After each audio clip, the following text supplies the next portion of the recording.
ስለ ካምፔን ኦብጀክቲቭ በደንብ ሳታውቁ መቼም ፌስቡክ ላይ ማስታወቂያ እንዳሰሩ። ሁሌም የምሰራቸው ማስታወቂያዎች ስኬታማ እንዲሆኑ ይፈልጋል። እንን ደግሞ ማስታወቂያው ሲታይ ሳቢ፣ ሲነበብ መሳጭ በማድረግ ብቻ የሚመጣ መስሎኝ ነበር።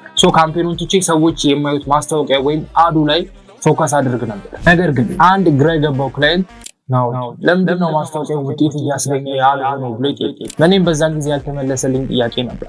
ምክንያቱም ማስታወቂያችን ብዙ ላይክ እና ኮሜንቶች አግኝቷል።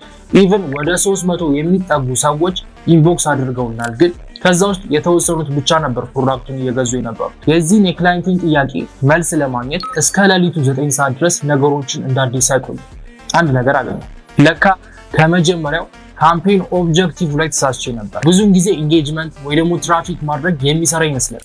ይሰራል። ያው ብዙ ላይክ እና ኮሜንት አገኙበታላችሁ፣ ግን ብር አያስገኝም። ክላይንቱ ደግሞ የፈለገው የላይክ እና የኮሜንት ክምችት ሳይሆን አክቹሊ ፕሮዳክቱ እንዲሸጥለት ብቻ ነው። ብዙዎቻችን እንደምንፈልገው። በሚቀጥለው ቀን ጠዋት ካምፔን ኦብጀክቲቭን ወደ ሊድ ቀየርኩት።